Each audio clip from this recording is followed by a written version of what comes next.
Hi friends, welcome back to my channel SciTech. In today's video, I'd like to compare the Poco F3 GT versus MI 11X device. So which phone is the best to buy right now in the market? So this is the most requested question friends, because a lot of users are actually planning to buy the Poco F3 GT and they are really confused to buy MI 11X at this moment or not. So this video will be definitely helping a lot in terms of taking the exact correct decision right now.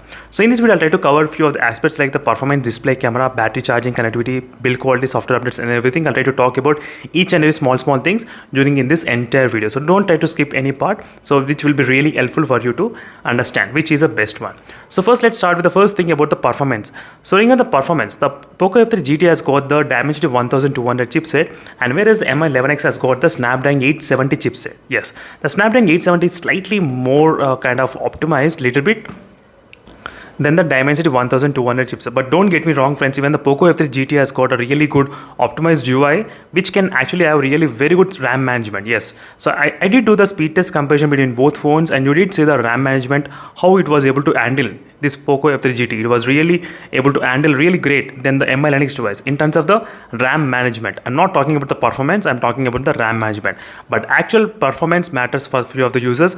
So if you want the strong performance, always most of the people, they will definitely recommend the Snapdragon process only. That is what few of the users, they did mention that the benchmarks also, some of the users, they will definitely see the benchmarks, which phone has got what type of benchmarks. So in this case, you will definitely see 6,80,000 in the MI 11X device, not only 6 lakhs, sometimes 6,90,000, some like 6,80,000. So it's kind of dependent.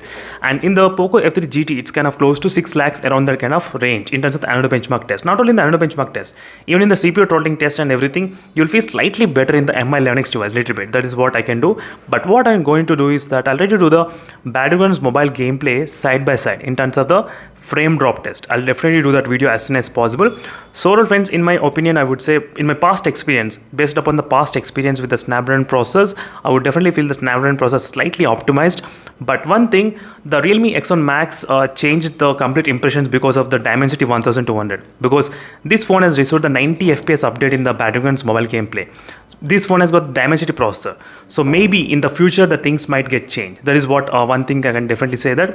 So in the past, the Snapdragon process got the advantage, but maybe in the future the Dimensity process may also get treated same like the Snapdragon process.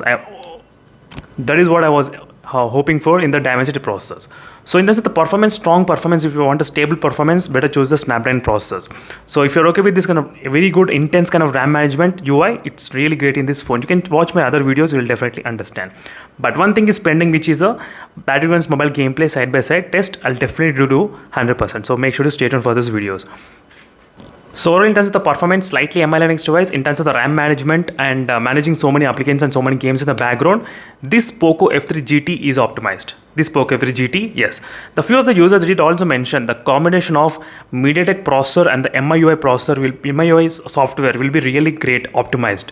That is what they did mention, and there are a couple of examples as well. Redmi Note 8 Pro, which has got the MediaTek processor and which has got the MIUI, so it's got really powerful chipset. That is what it's really optimized. That is what few of the users they did also mention. And next thing regarding the display. So both phones, they do have the 120Hz refresh rate. There is nothing change in the 120Hz refresh rate. That's also normal.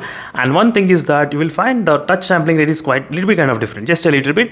The MI 11X has the touch sampling rate up to 360 Hz touch sampling rate, 360 Hz, and the Poco F3 GT will be having the touch sampling rate up to close to 480 Hz touch sampling rate. And regarding the display quality, the Poco F3 GT is slightly better. I did feel the slightly more saturated colors we can actually get in this phone. That's the one thing which I did definitely, I can definitely admit that. So you may not be noticing huge difference. I'm talking about huge difference you will not notice, but little bit, small amount of details you will definitely notice in the Poco F3 GT, slightly having better kind of colors. That is what I meant. I did upload the separate video side by side, you may be able to understand. But one more thing, I did miss having this kind of small punch hole friends, which is my favorite thing in the MI 11X device. Yes, absolutely. Which is very small. The punch hole is very small and that's really good. But Poco F3 GT has got back again big punch hole in the front side. As you can see the transformation of it is. And one more thing, even the bottom bezels are slightly bigger on the MI 11X device when compared with the Poco F3 GT. Just a little bit, not much, just a little bit. So in terms of the display, both phones have their own kind of issues. The Poco F3 GT has got the screen bleeding issue, which I did upload a video. if you feel you're experiencing some kind of screen bleeding issues, there's actually a solution for that, how to fix as well. I did make a video on that particular topic. So that is the one problem which the Poco F3 GT is actually facing, the screen bleeding issues. So apart from that, I think screen flickering issue is also there outside. When you try to watch the outdoor, the screen will flicker. That's another thing which you cannot see with your eyes. Only with another phone camera only you can see that. In the MI Linux device is a green tint issue and low brightness issue, and next is black color getting crushed issue. That is what a few of the Amazon reviews, if you try to look at the Amazon ratings of this MI Linux device, you'll find a few images. Few of the users did attach few images. For the example, try to visit Amazon website and try to check the ratings. You will definitely understand. And low brightness issue means, so when you try to play the game for long hours, when the phone increases to high temperatures, the brightness will decrease automatically. It is present in the MI Linux device and iQOO 7 smartphone. I need to test on the Poco F3 GT. I'll try to do the intense kind of testing maybe tomorrow. So stay tuned for those videos. And next, regarding the camera, which phone is the best? So to get it straight, I would say both phones are same. Yes, both phones are same, but one thing is different in MI Linux device. I'll try to show you, friends. MI Linux with the front cam. Front cam is really good. Really lot of difference between both phones. That is what I meant. Let me just show you. The front camera has got really very good wide angle. I mean, you can capture a lot of data in the front camera. That is what I did, like the wide angle in the front cam. Even though it has got small camera, but still it was able to capture most of the area.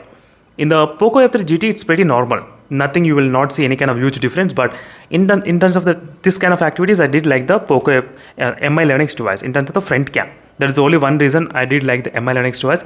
Apart from that, everything is quite similar. So you cannot notice much kind of difference in terms of the colors or everything. So both are kind of quite same in terms of the colors and brightness.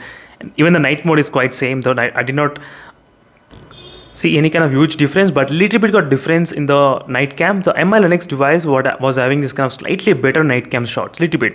As you can see, if you try to take a look at this kind of shot, just a little bit shots were good in the MI Linux device. So regarding the battery and the charging, which phone is good?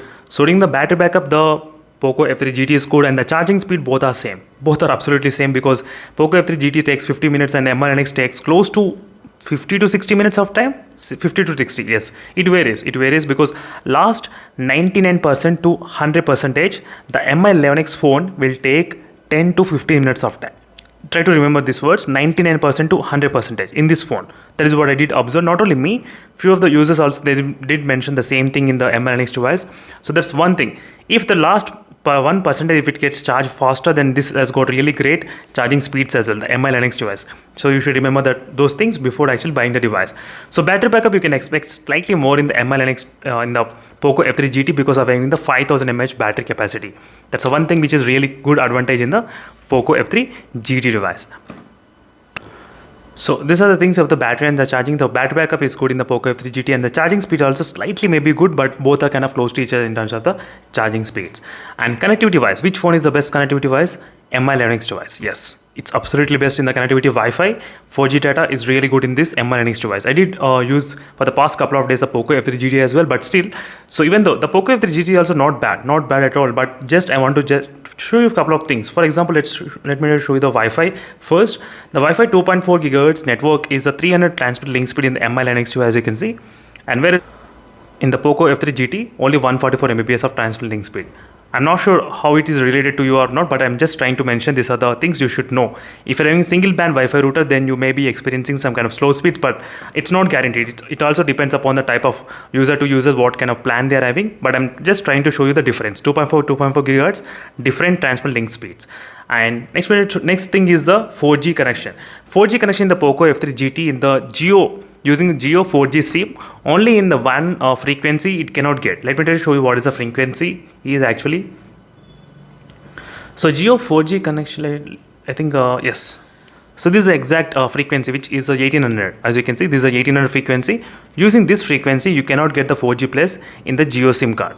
Yes. Apart from that, you can get in any other frequencies, no problem. In any other frequency, you'll get the 4G plus without any kind of issues. But MI Linux can get 4G plus even in this kind of frequency as well. That is the one thing which I'm just mentioning for the users. If it bothers for you, that's okay. Otherwise, no problem. Just as the information only, I'm trying to share all of these things. So it's up to you to decide and up to you to process the information. And next is the build quality, which is the best. In terms of the build quality, friends, absolutely, I think both phones are good, but the Poco F3 GT has got a lot of things to do with the build quality. The gaming triggers and RGB lighting. Wow, as you can see. And slightly better loudspeaker, little bit kind of slightly better loudspeaker, that's the one thing. And 3 mic system is present, and RGB colors on the back side, that's another thing near the ring, that's also fantastic. And both phones, they do have the same kind of fingerprint scanner side mounted, that's another thing. But overall, I did feel the build quality kind of close to each other in terms of the build quality. But another thing regarding the flashlight getting leak in this phone, that's what I'm trying to explain little bit. As you can see, just a little bit problem is there, just a small problem. That's not a big problem, but that's just a reflection. A lot of users they did mention, but I'm just trying to share the information only to you. Not I'm trying to not highlight any kind of problem, but I'm just trying to share the information. That's it. And regarding the build quality, I did like both the build qualities. There's nothing wrong even in the MI Linux device. Even the MI Linux has got the really good solid build quality in terms of the speakers and everything. It's completely fine in the MI Linux smartphone. No issues. In the build quality, the triggers and the RGB lightings are the main highlight points for the Poco F3 GT. Both doesn't have the 3.5mm jack, so that's another same issue both phones are facing. So regarding the software updates, obviously both phones are MI and the Poco, so they'll receive the same kind of software updates, so you should not be worried in that software updates case at all. So final conclusion is that, friends, in case if you want the solid performance and if you want the Snapdragon processor, then you can choose the MI Linux device. And if you want the phone with the triggers and if you want to have the really high level of multitasking and high level of RAM management, the Poco F3 GT is your option, because only after doing lot of experiments on this phone, only then I was able to come into the conclusion. So many videos I did upload regarding the speed test comparison. As you can see, speed test comparison will definitely understand about the RAM management in this phone. Yes, that's a one thing plus point for the Poco F3 GT. And display, slightly advantage for the Poco F3 GT, little bit because of the 10-bit color and everything, just a little bit. And touch sampling rate also 48 Hz.